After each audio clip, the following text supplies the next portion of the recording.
गुजरात में आज दूसरे और आखिरी चरण के चुनाव के लिए वोटिंग 93 सीटों पर डाले जा रहे हैं वोट। दोपहर 1 बजे तक 34% के आसपास मतदान। प्रधानमंत्री नरेंद्र मोदी भी आज अहमदाबाद में थे। रानीप के मतदान केंद्र पर उन्होंने मताधिकार का इस्तेमाल किया।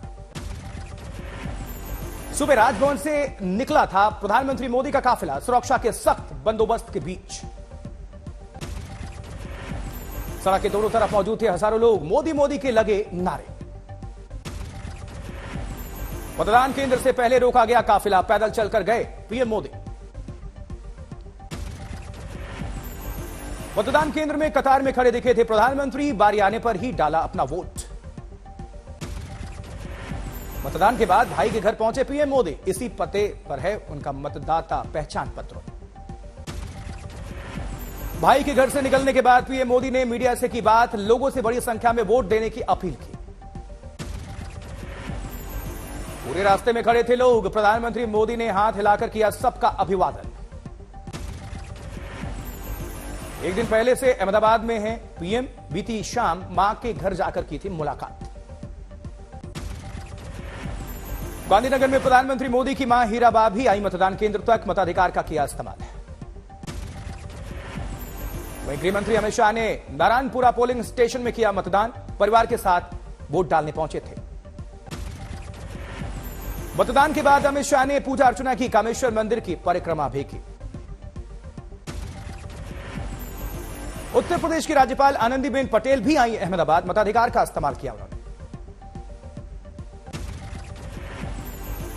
वहीं दिल्ली के उपराज्यपाल विनय सक्सेना भी हैं गुजरात के मतदाता। अहमदाबाद में उन्होंने मतदान किया। गुजरात के मुख्यमंत्री भूपेंद्र पटेल ने किया मतदान। लोगों से की मतदान करने की अपील। वहीं बीजेपी उम्मीदवार हार्दिक पटेल ने भी वोट डाला। पत्नी के साथ आए थे मतदान केंद्र। मतदान के पहले हार्दिक पटेल ने पूजा अर्चना की। जीत का भरोसा जाहिर किया। गांधीनगर साउथ सीट पर भी आज वोटिंग। इस सीट से बीजेपी ने अल्पेश ठाकुर को बनाया है अपना प्रत्याशी। जबकि बड़गाम सीट पर भी आज वोटिंग। इस सीट से कांग्रेस उम्मीदवार हैं जिग्नेश मेवाड़ी। गांधीनगर में कांग्रेस सांसद शक्ति सिंह गोहिल ने किया मतदान। अपनी पार्टी के अच्छे प्रदर्शन की उम्मीद प्रकट की। गुजरात कांग्रेस अध्यक्ष जगदीश ठाकुर ने भी मतदान किया। लोगों से की मतदान करने की अपील। उधर गोधरा में एमआईएम ने खड़ा किया उम्मीदवार। मुफ्ती हसन है उम्मीदवार।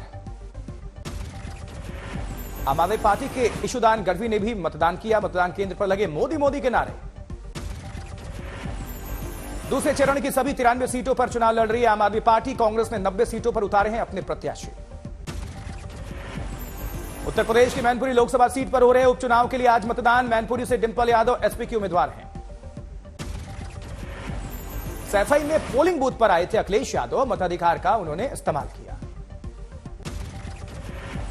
अखिलेश यादव ने कहा पुलिस की पूरी कोशिश है कि यहां के लोग मतदान ना कर पाए। डिंपल यादव ने किया ट्वीट। मैनपुरी चुनाव में हो रही धांधली की शिकायत को लेकर एसपी कार्यकर्ताओं के फोन को रिसीव नहीं कर रहे डीएम। संज्ञान ले चुनाव आयुक्त। अखिलेश यादव ने वोटिंग के लिए निकलने से पहले मुलायम सिंह यादव को दी पुष्पांजलि। कहा आज का मतदान नेताजी को हमारी सच्ची श्रद्धांजलि होगी। शिवपाल यादव ने कहा जीवन में ऐसा चुनाव नहीं देखा जब प्रशासनिक अधिकारी ही सरकार के इशारे पर जनता को धमका रहे हैं। एसपी नेता रामगोपाल यादव ने कहा यहां चुनाव जनता और प्रशासन के बीच है। 3/4 से ज्यादा लोग समाजवादी पार्टी के पक्ष में हैं। मैनपुरी में बीजेपी उम्मीदवार रघुराज शाक्य ने डाला वोट। शिवपाल के बेहद करीबी रहे हैं रघुराज शाक्य। रघुराज शाक्य ने मतदान के लिए आए थे अपने पैतृक गांव। पहले माता पिता के मूर्ति पर किया माल्यार्पण। रघुराज शाक्य ने कहा एसपी की होगी हार। उनके गुंडे दे रहे हैं मुझे धमकी। आज रामपुर विधानसभा सीट के लिए भी उपचुनाव। मुख्तार अब्बास नकवी ने डाला अपना वोट।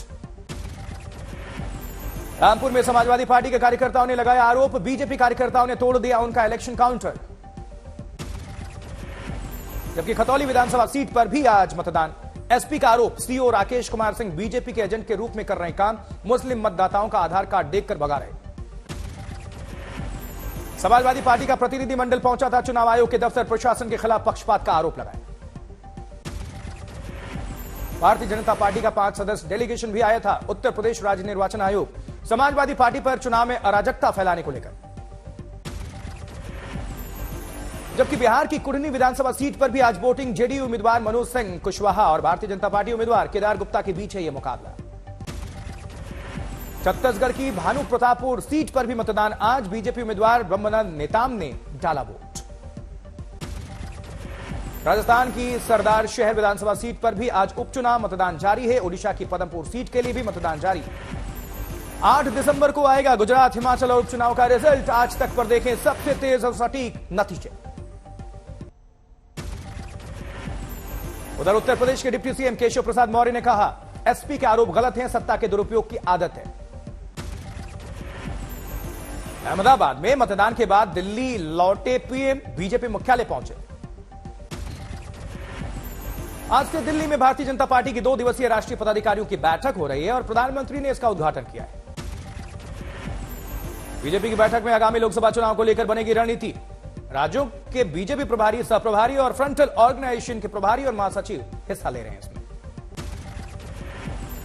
बीजेपी की इस बैठक में अगले साल जिन राज्यों में विधानसभा चुनाव होने हैं उन पर भी चर्चा होगी। राजस्थान से गुजर रही है कांग्रेस की भारत जोड़ो यात्रा। झालावाड़ जिले से प्रदेश में एंट्री कि कांग्रेस नेताओं ने जताई राजस्थान में भारत जोड़ो यात्रा की कामयाबी की उम्मीद। गहलोत बोले जनता के मुद्दे उठा रहे हैं राहुल गांधी। आगरमालवा से चलते वक्त कुछ लोगों ने लगाए मोदी मोदी के नारे। राहुल ने हाथ हिलाकर किया अभिवादन। लगातार नारेबाजी के बीच रुके राहुल गांधी, नारे लगाने वालों को किया फ्लाइंग किस। राहुल गांधी ने नारे लगाने वालों को साथ चलने के लिए बुलाया। सोशल मीडिया पर वीडियो वायरल है। सिंगापुर में आज लालू यादव का किडनी ट्रांसप्लांट हुआ। बेटी रोहिणी आचार्य ने दी है पापा को किडनी। जबकि तेजस्वी यादव भी सिंगापुर में मौजूद हैं। लिखा दोनों का ऑपरेशन सफल रहा, आईसीयू में किया गया शिफ्ट। रोहिणी आचार्य ने ऑपरेशन से पहले ट्वीट किया, पिता के साथ तस्वीर सोशल मीडिया पर डाली। 25 नवंबर को सिंगापुर गए थे लालू यादव, पत्नी राबड़ी देवी और बड़ी बेटी मीसा भारती साथ। समर्थक कर रहे हैं लालू के जल्द स्वस्थ होने की कामना। पटना में किया गया महामृत्युंजय जाप। केंद्र सरकार ने G20 को लेकर आज बुलाई सर्वदलीय बैठक। पश्चिम बंगाल की सीएम ममता बनर्जी, तमिलनाडु के सीएम स्टालिन रहेंगे मौजूद, लेकिन तेलंगाना के सीएम केसीआर बैठक में नहीं करेंगे शिरकत।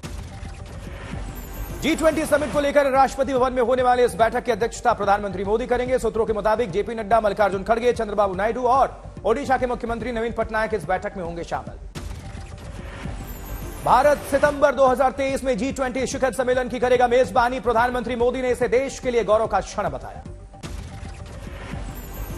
G20 पर आयोजित सर्वदलीय बैठक के लिए आज शाम 4 बजे दिल्ली पहुंचेंगी ममता बनर्जी। प्रधानमंत्री मोदी से कर सकती हैं मुलाकात। कल अजमेर शरीफ भी जाएंगी ममता बनर्जी। उधर फारूक अब्दुल्ला फिर से चुने गए नेशनल कॉन्फ्रेंस के अध्यक्ष। किसी और ने दाखिल नहीं किया था अपना नामांकन। शिवाजी महाराज के अपमान को लेकर मराठा समाज में गुस्सा। औरंगाबाद में मंत्री अतुल सावे के घर बाहर प्रदर्शन। राज्यपाल पर शिवाजी के अपमान का आरोप। महाराष्ट्र के जालना में सीएम शिंदे का विरोध। लोगों ने दिखाए काले झंडे। दिल्ली दौरे पर महाराष्ट्र के मुख्यमंत्री एकनाथ शिंदे बीजेपी अध्यक्ष से मुलाकात की है। संत परमहंस की महिलाओं के खिलाफ बढ़ती हिंसा को लेकर केंद्र सरकार से अपील। लिविंग रिलेशनशिप को पूरी तरह खत्म करने की मांग। जम्मू में कश्मीरी पंडितों का प्रदर्शन। लश्कर-ए तैयबा का विरोध। उधर छावला गैंगरेप मामले में पीड़ित परिवार ने दाखिल किया पुनर्विचार याचिका। दोषियों को बरी करने का विरोध। जबकि भिलाई में शराब दुकान हटाने की मांग को लेकर बीजेपी पार्षदों का अनूठा प्रदर्शन। मुख्यमंत्री भूपेश बघेल का मुखौटा लगाकर भैंस के आगे बीन बजाई। पिथौरागढ़ में नेपाल की ओर से पत्थरबाजी से अफरा तफरी। धारचूला में काफी देर तक चले पत्थर। नेपाल की तरफ से पत्थरबाजी में कुछ मजदूरों को चोट आई है। कंस्ट्रक्शन के काम में लगे थे ये मजदूर।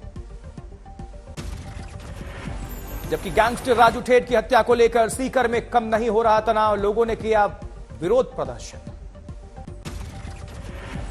बिहार में सुशासन बाबू के राज में हुई एक और जघन्य हत्या। भागलपुर में एक मुस्लिम युवक ने हिंदू महिला को सरेराह बुरी तरह से काटकर मार डाला। भागलपुर में पीरपैती गांव में हिंदू महिला की हत्या से दहशत का माहौल है। महिला पर मोहम्मद शकील नाम के शख्स की बर्बरता दिल्ली के आफताब की याद दिला रही है। बाजार गई यादव महिला का मोहम्मद शकील ने पहले पीछा किया, बाद में महिला पर पीछे से पीठ पर प्रहार किया, उसे जमीन पर गिरा दिया। शकील इस कदर हैवान बन चुका था कि उसने महिला के दोनों हाथ, कान और जिस्म के कई अंग बुरी तरह से काट डाले। ग्रेटर नोएडा के पाम ओलंपिया सोसाइटी में एक शख्स पर कुत्तों के झुंड ने हमला कर दिया। घटना सीसीटीवी में कैद। उधर रतलाम में ट्रक पर टायर फटने के बाद दर्दनाक हादसा। सड़क किनारे खड़े लोगों में से 7 लोगों की मौत हो गई। रीवा में हाईवे पर भीषण सड़क हादसा। ट्रक कार के टक्कर में जिंदा जला कार सवार। मिर्जापुर के विधायक के समर्थकों ने की टोल प्लाजा कर्मियों से बदसलूकी। बूम हटाकर 120 गाड़ियों को पार करा दिया। जबकि दिल्ली के कड़कड़डुमा में जंजर होटल की तीसरी मंजिल पर आग, दमकल की 11 गाड़ियों ने इस पर काबू पाया। बिजनौर में चारा लेने गई लड़की से 4 दबंगों ने की दरिंदगी। मुख्य आरोपी गिरफ्तार हुआ इस मामले में। ग्वालियर में घर के बाहर नाबालिग से छेड़छाड़ वारदात सीसीटीवी में कैद। गोरखपुर में गैंगस्टर की 3.5 करोड़ की संपत्ति, 3.5 करोड़ की संपत्ति कुर्क। गैंगस्टर पर हत्या समेत कई गंभीर धाराओं में 43 मुकदमे दर्ज। फतेहगढ़ साहिब में हादसे का शिकार, ट्रक से सेब लूटने वालों के खिलाफ केस। 1200 पेटी सेब की हुई थी लूट। जबकि सोनीपत में तेज रफ्तार ट्रैक्टर ने पति पत्नी को रौंदा, दोनों की मौत हो गई। हैदराबाद में दर्दनाक सड़क हादसा, 3 लोगों की मौत हो गई। लखनऊ में जेल में बंद बाहुबली विजय मिश्रा की करोड़ों की संपत्ति जब्त। 11.5 करोड़ का फ्लैट भी जब्त हुआ है। औरैया में प्रेमिका ने प्रेमी के साथ मिलकर पति की हत्या कर दी। मृतक की बेटी ने खोला यह राज। पश्चिम बंगाल के कूच बिहार में एक तेज रफ्तार ट्रक और बस में जबरदस्त टक्कर के बाद बस में आग लग गई। चालक समेत 4 लोग जख्मी हैं। तेलंगाना में रेव पार्टी से 4 लड़कियां सहित 34 लोग गिरफ्तार हुए हैं। फार्म हाउस में बर्थडे पार्टी में रखी गई थी यह पार्टी। मुंबई में अग्निपाना संघर्ष समिति ने ITI के लिए आरक्षित भूमि पर उर्दू भवन के निर्माण कार्य का विरोध किया। उत्तर प्रदेश में हरदोई में लापता लड़की के साथ गैंगरेप के बाद हत्या, खेत से शव बरामद हुआ है, आरोपी गिरफ्तार हुआ है। कौशांबी में स्वास्थ्य विभाग की टीम ने छापा मारकर झोलाछाप डॉक्टर्स के 5 अवैध अस्पताल सीज कर दिए, 2 को दिए हैं नोटिस। तेलंगाना के संगारेड्डी में शॉर्ट सर्किट से घर में रखा सिलेंडर फटा, घर में हुआ जोरदार ब्लास्ट, सभी सुरक्षित। लखनऊ में टेम्पो खड़ा करने को लेकर 2 पक्षों में मारपीट, एक के ऊपर SU चढ़ाकर रौंदा। कानपुर में दबंगों ने सरेआम युवक को दौड़ा कर पीटा। वीडियो वायरल आने पर पुलिस ने दर्ज किया FIR।